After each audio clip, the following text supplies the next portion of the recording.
Ikaw nga, halika nga dito. Mag-usap nga. Ako naiinis na ako sa mga taong tulad nyo eh. Sabihin natin, bakit yung mga lalaki? O sabihin natin yung ibang mga lalaki? O sabihin natin kayo, yung iba sa atin. Pagdating sa isang relasyon, sa una lang, may effort.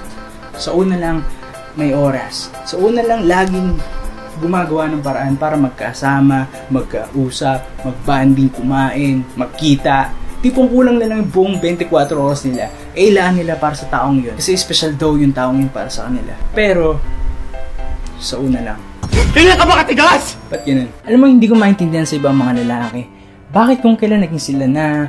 Bakit kung kailan mahal sila ng taong minamahal nila dati kahit hindi naman sila mahalin dati? Teka, parang gulo. Basta parang ganito, bakit kung kailan nakakaramdam na rin kayo ng pagmamahal, ng tiwala, ng pag-aalaga sa taong sobrang binabaliwala kayo dati. At kung kailan nandyan na sila para sa inyo, tsaka pa kayo magkakaganyan. Kampante, porket mahal na kayo, porket may tiwala na sa inyo, binibigay na yung mga bagay na hindi naman talaga dapat binibigay sa ngayon. Nanlalamig na kayo, nagagawa nyo na silang baliwalain. Kung dati nakapag-text ka ng sobrang habang sweet na mensahe tuwing umaga o gabi, ngayon kulang na lang mag-end ka ng 2 letrang good morning or good evening na GE tsaka GM. Hindi ka ba katigas? Brad, bakit ganun? Ganyan pa. Seryoso, bakit ngayon pa? Kung kailan nandyan na, kung kailan mahal ka na, kung kailan sayong-sayo na ang atensyon niya. Tsaka mo pa siya nagagawang i-take for granted. Hindi mo ba naalala yung mga araw o yung mga oras, yung sakripisyo na ginawa mo para lang marinig yung salitang sobrang tagal mong hinihintay? Yung marinig mong sabihin ng taong mahal mo na, oo, tayo na, oo, mahal kita, oo, sinasagot na kita. Di mo ba inaalala, Brad? Hindi ka ba katigas? Magpapawisan ako sa inyo eh. Kaya naisira yung imahe ng kalalakihan dahil sa mga taong gaya nito na nangingas ko na sa simula lang okay, sa simula lang mapagmahal, sa simula lang ma-effort. Pero sa huli hindi nila kayang panindigan yung mga bagay na sinabi nila dati.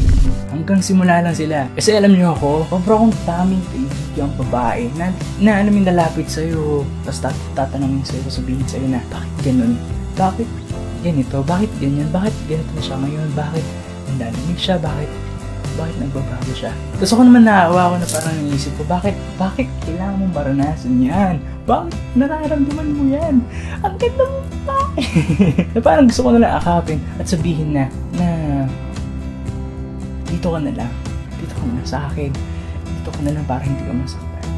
Hindi ka ba katigas? Pero hindi pwede sabihin yun, Brad, kasi bad yun. Kasi masama yun, hindi ko rin gawain ng sulot na iba. Pero nakakaawa kasi hindi niya deserve na maramdaman yung isang ganun. Kaya kung ako sa inyo, pangalagahan nyo yung mga taong mahalaga para sa inyo. Lalo na kung karelasyon nyo. Kasi hindi yan panghabang buhay magiging tanga para sa inyo. Kasi kahit sabihin mo tanga yan, hindi yan panghabang buhay magiging tanga. Ang tanga hindi magiging tanga panghabang buhay. Ulit-ulit, di ba? Kasi dati rin matalino yan. Pero dahil nga naniwala sila sa pagmamahal na sinabi mo na mahal kita, na nandito lang ako para sa inyo, na hindi kita iiwan, nagawa nilang maging na baliwalain ng isip nila at sundin kung ano lang ang nararamdaman nila kasi mahal ka nila eh. Nagagawa nila magpakatanga para sa'yo kasi mahal ka nila. Tapos ikaw, di ba ginagawa yung dapat mong gampanan, Brad? Hindi ka ba katigas? Klase yan! Anong klase yan, Brad? Kasi hindi rin yan panghabang buhay na magbibingi-bingihan sa mga payo ng kaibigan nila na hiwalayan ka. Kasi gago. Kasi gagawa, Brad. Dapat ka lang talaga hiwalayan. Ganyan patuloy mo rin siyang binabaliwala at hindi pinaglalaanan ng tamang atensyon, pagmamahal at pag-aalaga na dapat yung maramdaman. Kasi babae yan. Dapat yung maramdaman. Kasi lalaki tayo, paramdam rin natin sa kanila yung pagmamahal ngayon. At dapat ganun din sila sa atin. Pero dapat kita natin kasi lalaki tayo eh. Kasi sa mga oras na binabaliwala mo yung taong yun, sa mga oras na hindi ka naglalaan ng oras para sa kanila, may isang taong nagagawang maglaan nun para sa kanila. Kasi kung di mo siya nagagawang pangalagahan, may taong nagpapahalaga sa kanya na higit pa sa pagpapahalaga niya sa sarili niya. At alam mo sino yun? Ako. Hindi, joke. Kundi yung mga taong yung mga taong nakakakita ng halaga ng taong sinasayang mo. At alam mo kung nasan yung mga taong yun? Kadalasan sila yung nasa zone ng friend zone. Alam mo kaibahan yung dalawa? Yung taong yun, hindi niya nagagawang sabihin na mahal niya yung taong mahal niya. Pero nagagawa niyang iparamdam. Ikaw, araw-araw mo nasasabing mahal kita. Pero minsan hindi mo kayang ipadama yung pagmamahal na yun. Hindi ka ba katigas? Ano nare-realize yung isang bagay na sobrang halaga? Kasi masyado kang kampante. Papawisan ako sa'yo eh. Kaya, Brad, napakaswerte mo. Napakaswerte mo na sa dinami-dami ng taong pwede niyang sabayang tumanda. Eh, mas pinili niyang sabayan ang isang tulad mo. Gago ka. Alam mo, pwede kitang murahin at suntok-suntukin, Brad. Ginawa ko na para lang ma-realize mo yung isang taong sobrang sinasayang mo.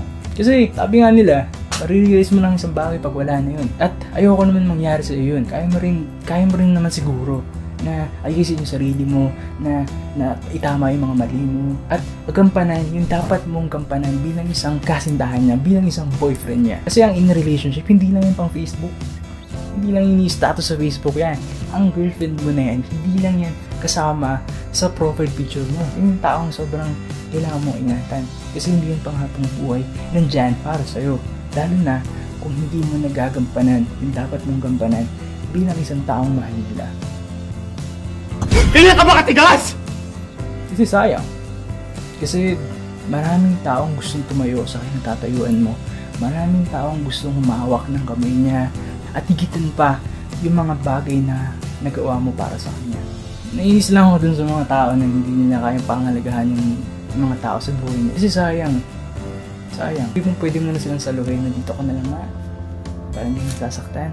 Pero hindi pwede kasi bulag sila sa'yo. Sayang. Ayusin mo kasi. Suklay-suklayan kita dyan eh. Hindi ka ba katigas? So, tatapusin ko muna ito ngayon. At kung nakarelate ka man, huwag kakalimutan mag-comment, mag-subscribe, and support Filipino vloggers. Share mo na yung video namin para mas masaya, okay? Okay? Panood mo to sa boyfriend mo, sinasayang ka. O sa kaibigan mo na sinasayang yung girlfriend nila. Para matahuan sila at ma-realize nila na kung anong klaseng tao yung sinasayang nila. Kasi kung ako nandyan, baka sabihin mo sila.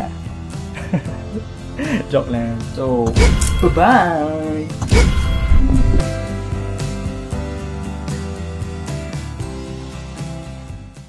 Merong isang tao sa buhay ko na kahit anong gawin ko, hindi ko siya magawang makalimutan.